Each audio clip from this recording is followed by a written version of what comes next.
This was us 4 years ago when we bought a sailboat without knowing how to sail. We left the east coast of Florida uncertain where this journey would take us. But this is us now, 22 days into our sail of a lifetime as we cross the Pacific Ocean.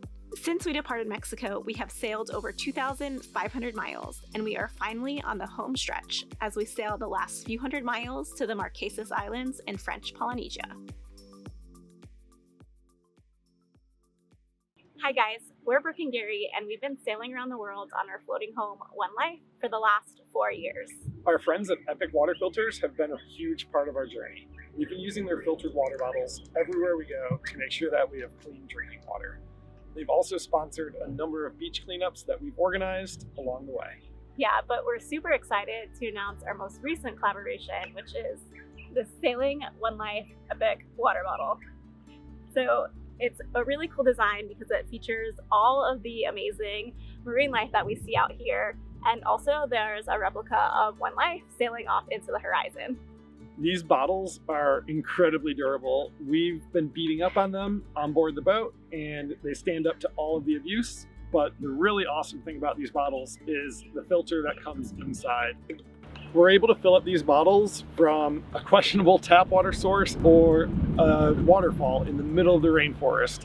And we know that we'll have clean, safe drinking water free of any viruses or bacteria. Yeah, and the other cool thing is that Epic offers a recycling program. So if you trade in 4 used filters, you get 1 brand new filter for free. Which means that even the filter itself is not a single-use plastic. The ocean has been our home for the last 4 years, and we've seen firsthand just how much plastic waste is in our environment and in our waters. Yeah, and by using this filter, we save about, I think it's like 500 single-use plastic water bottles. So anyway, go check out the latest Sailing One Life bottle, and yeah, together we can make a difference. Cheers, guys. Cheers.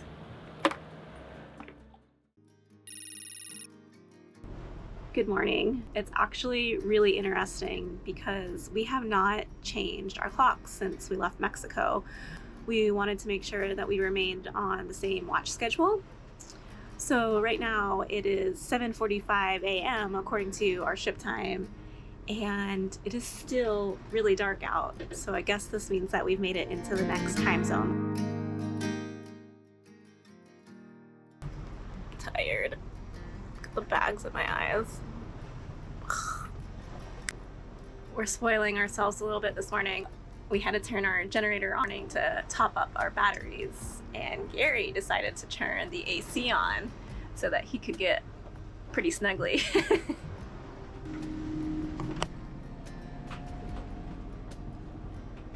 I'd say someone's sleeping pretty good right now, which is great because he really needs it. We both really need it, but it's the little things out here that are absolutely huge.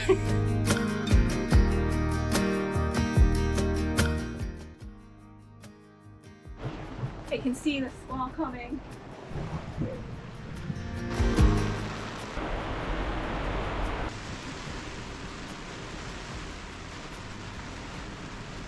Gary, wake up! So asleep. Not so comfortable.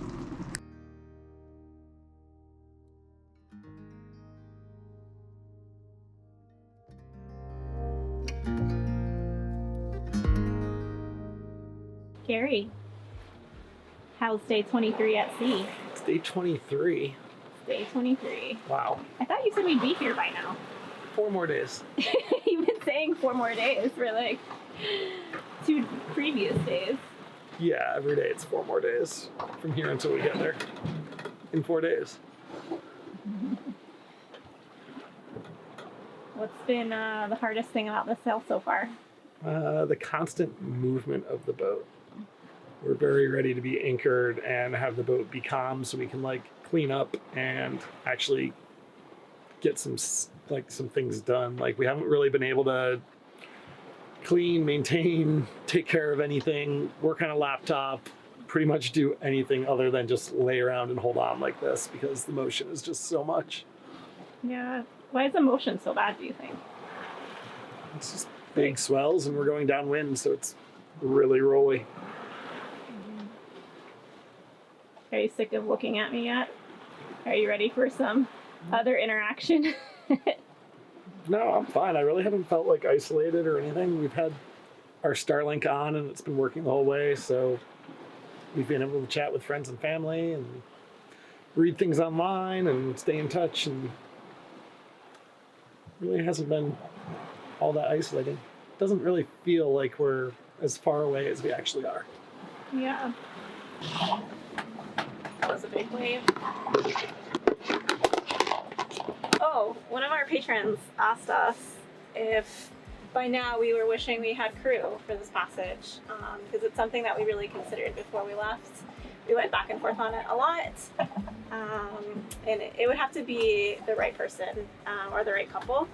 And after being out here for so long on a passage of this size, I think Gary and I both agree that it would be nice to have another body, just so we would be able to get some sleep.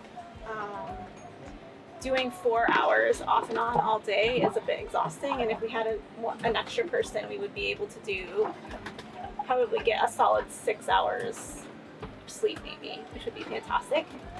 I think anything more than 1,000 miles going forward, we'll try to get an extra body on board. What do you think, Gary? Yeah, we'll have to convert that into a place to sleep in addition to this. Sleeping in the V-berth at sea is just totally untenable. It's just way too rough up there, and it's also filled with all of our dive stuff, our fishing gear, our floats, our toys, all sorts of spare sails, spinnakers. So that's out of the question. And the aft cabin too, there's just no way to stay on the bunk when it's rolling because it's a centerline berth. So it works great for the two of us because we can sleep here on this settee with the filler cushion in. But if we were gonna have more people on board, we'd have to figure out a better sleeping arrangement. This boat's not really set up for long offshore passages with crew. It's really set up for living aboard and for a couple or maybe a couple with a kid. So we pretty much go in the galley to the head over there and here, and then up in the cockpit. So it's probably only like I don't know, 20 foot by 8 foot space that we occupy for the entire time. Pretty tight. It's hot. It's not very comfortable. I wouldn't wish this on anyone else or invite any friends to do this with us because it's sad to say. I wish I could be like, it's amazing and it's beautiful and it's everything we've ever dreamed of, but it's not. It's just tough. It's tough. It's just tough out here. It's been really hard. I mean, the moments are really nice. There's some really nice moments, but overall, it's just brutal out here. At least on a 40-foot boat with a crew of 2. It's probably a different story with not being too specific, but a crew of 8 on a 46-foot catamaran. I'm guessing that the experience is wildly different. But this is what we've got. This is what it is. We're making the most of it.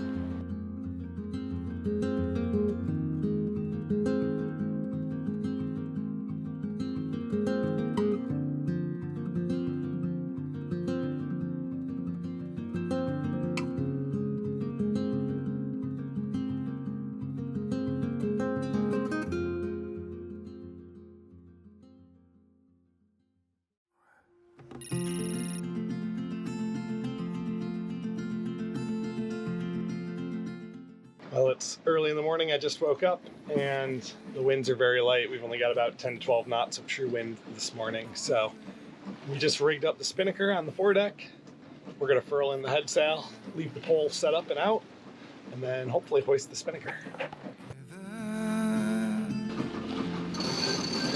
We dance, last walks, my falls. It's really nice sailing under spinnaker today, but sailing with the spinnaker up is always a little bit more of a delicate situation. There's a lot of things that can go wrong. If a squall comes, it can very quickly be a dangerous situation. And it can also get wrapped around the headstay or wrapped around the spreaders. It needs constant attention and it needs to be monitored closely, which is why we normally don't fly the spinnaker at night. So last night we really prefer to put out the whisker pole if we're trying to go downwind at night. Hopefully this wind holds like this for a while today and we can keep covering miles. At some point we'll need to jibe because right now we're going like due west and we actually need to go southwest. So at some point the wind should clock around a little bit more to the east and we'll be able to jibe and hopefully make our final straight stretch down to Fatu Hiva.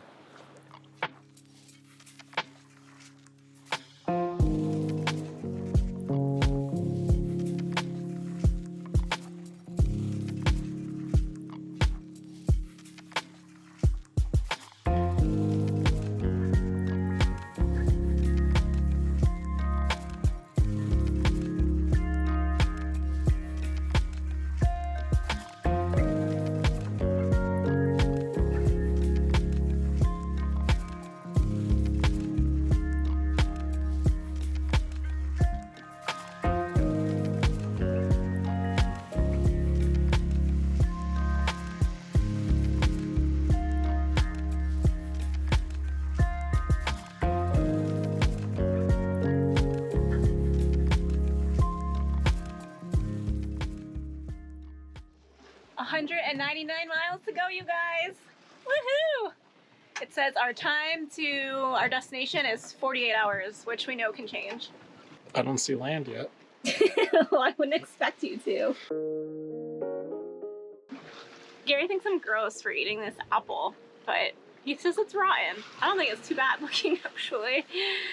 We're running out of fruit, so I'm not gonna waste it.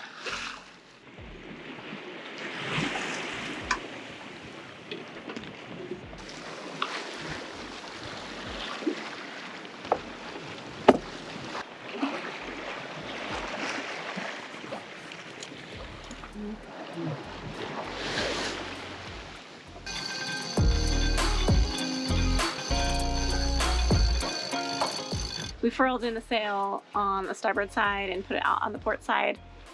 The rolling from going dead downwind has just been unbearable and the sun's getting ready to go down. I didn't sleep at all last night, so we're gonna just kind of go northwest, which isn't really the direction we need to go, but hopefully we'll be able to get some sleep tonight. I think we both agree that we'd rather add an extra day jibing our way there than go dead downwind. It's not comfortable. It's fine sometimes. It's really just a matter of the sea state. When the seas are just short and steep like this, it just becomes pretty much unbearable to go dead downwind. Otherwise, it's really nice and really comfortable. Most of the day we were pretty comfortable, but oh man, 184 miles to go. I knew these last couple hundred miles were gonna be brutal for us. It's all part of sailing. Sailing. Stop. Go to bed. You need some sleep.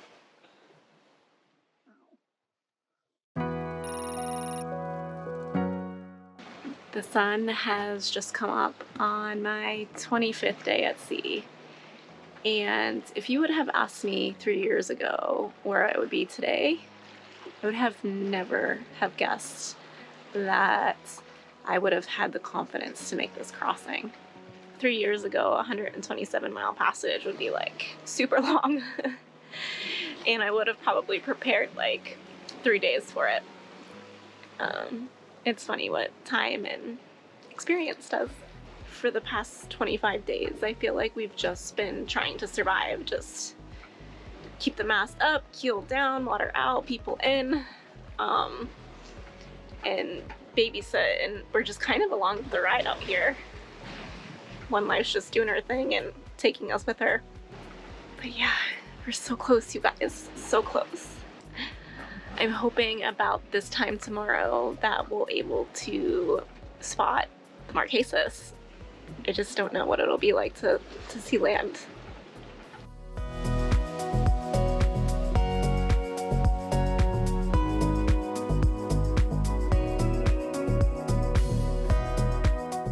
Good morning. Another uneventful night, which is the way we like it.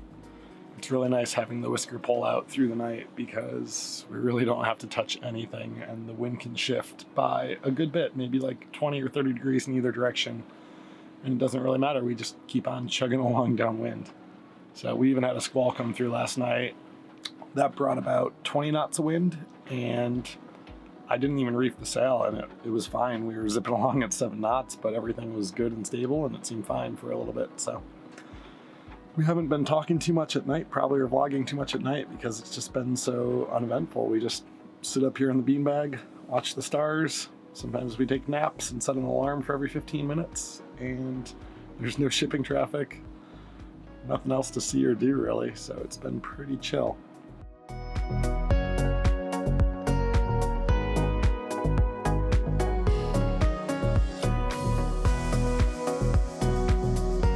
Getting closer.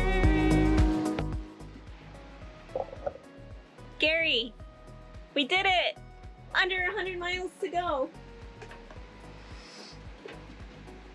Woohoo! I think we're gonna make it, you guys! I was just out on deck doing some filming, and I looked down at one of our blocks here, our turning block, and I noticed that the screw that holds the sheave in has almost backed itself all the way out.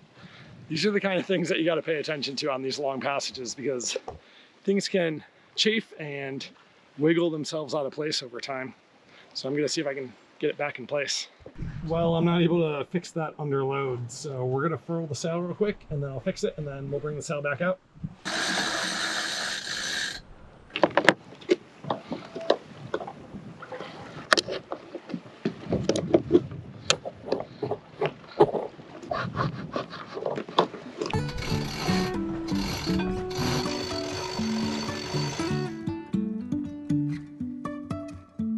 Life is a winding road, no telling where it goes.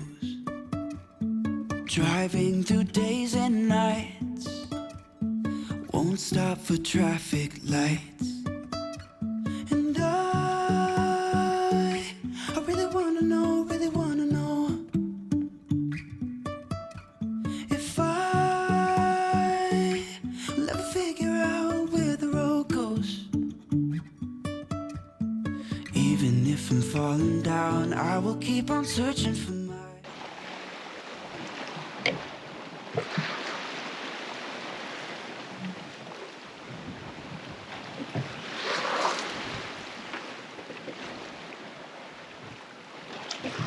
Okay, so the wind is slowly shifting on us, and we were hoping this would happen, so the wind is more out of the east now. So we're gonna go ahead and take our whisker pull down before sunset and try to point a little bit more toward the Marquesas.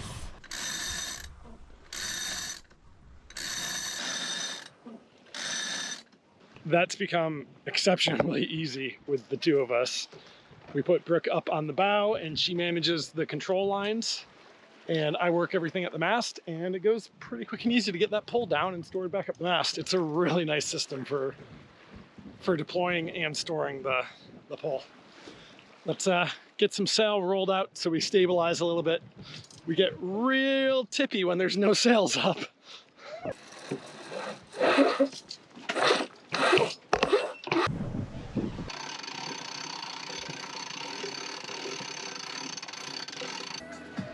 You're sad it's coming to an end? A little bit sad. It's been nice to just kind of like What? let go of everything else, right? Like, we haven't been able to do anything, and that's fine. It's been kind of nice to just chill. Yeah. It was frustrating at first to like not be able to like get out a laptop or not be able to like clean or fix or do anything, right? But I think for the past couple of weeks we kind of just like let go of that. You're just like, oh, okay, just here We for the just ride. kind of came to terms that we couldn't really do much and Nope, just here for the ride. So realized we enjoy were the just ride. here for the ride. Thanks, One Life, for the ride.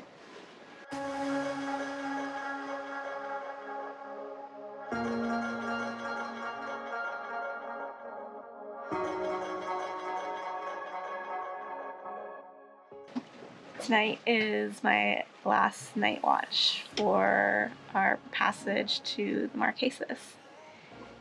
And I feel like I'm ready to get there. Gary mentioned earlier that he's not sure he's ready. He enjoys being out here where it's quiet and you really don't have any other worries other than the boat and yourself. But for me, I'm ready for the next chapter of this journey to begin. Well, I'm up here for my last night watch of this ocean crossing, which is absolutely wild to think about.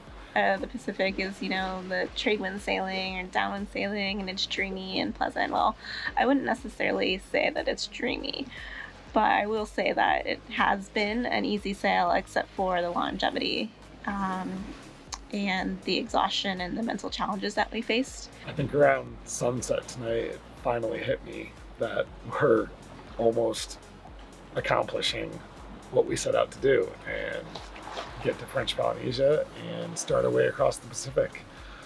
We're actually only about halfway all the way across the Pacific Ocean when we land in French Polynesia. It's another almost 3,000 nautical miles to New Zealand. So we've got a lot in front of us, and I'm super excited for all of the adventures that we have, all of the hiking, the diving, the cultures, the exploring, the sailing. It's going to be an absolutely epic year. I'm just waiting to smell land, waiting for the sun to come up so we can see land. The boat's done really well, and that's because of all of the time and hard work that we put in back in the boatyard those months ago. It takes a lot to get the boat ready to cross an ocean for the first time, and especially an old boat, a 40-year-old boat. The prospect of taking a 40-year-old boat across an ocean sounds kind of ridiculous at first, but it's possible. It just takes a lot of perseverance. I'm so excited to just finally get there and experience the wonderful worlds of French Polynesia that every sailor raves about. I'm gonna lay down, enjoy this last little bit of looking up at the stars, listening to the water slide by the hull. It's about as nice as it gets out here, and I'm gonna try to enjoy every last minute of it. Where? Right there? You think that's it? I think I see an outline that is Looks like land? Yeah. Maybe. I see what you're talking about, but I think it's clouds. Like right on the horizon there. Yeah, that's where the land would be. Oh yeah. It's definitely it. Land ho! We can barely make it out.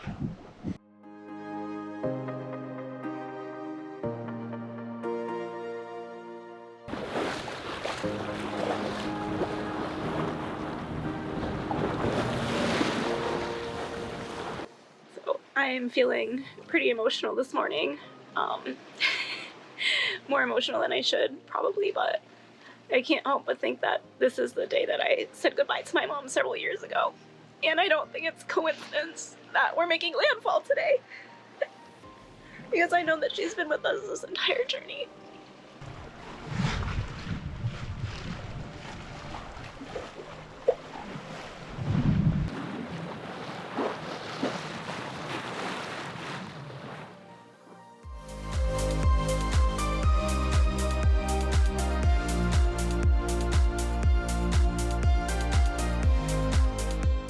All right, we're in the lee of the island now, so there is 0 wind left. So it's time to put the sail away for the last time of this crossing. The final furl.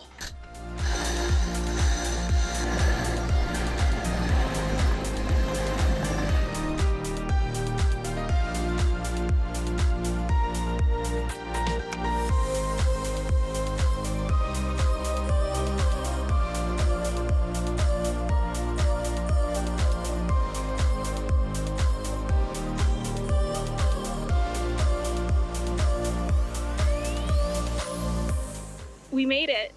We freaking made it. We are in the Marquesas, and it looks absurd. It is the wildest looking island we've ever seen. I can't believe it. We came in, it was raining, so we dropped the anchor, and then we just waited a bit, and it's still a little cloudy, but oh my gosh, it is, I don't even know how. It's like Jurassic Park. Everyone says it's like Jurassic Park, and that's like the perfect way to describe it. It's astounding. It's really crazy. And the anchorage is really narrow, and it's packed full of salty sailors. Look at all these boats that just crossed an ocean. It's amazing. All the boats have like a scum line on both sides from being at sea for 30 days. You can tell who just crossed an ocean. But yeah, it's amazing. So Thanks for all the messages and support along the way. it's like noon here. It's time for some food, Yeah, a food. cold beverage, and a nap. Yeah. Cheers, we made it. What are you doing? Making sure we got hot water. Aircon, hot water, conditioning's all running. of the land luxuries, you guys. It's super cloudy, gotta run the generator. We're gonna treat ourselves to a little air conditioning and a nice nap, I think. I think after 25 days of roughing it and shitting in a bucket. We only had to shit in the bucket for like 3 days. Oh, lucky us. But look, the dishes aren't rolling off the counter. I can like set a wine glass down. Look at that. I can actually have a glass of wine, which is amazing. All right, you guys, we're super excited to be here and we can't wait to share the Marquesas with you. But for now, we're going to bed. Night.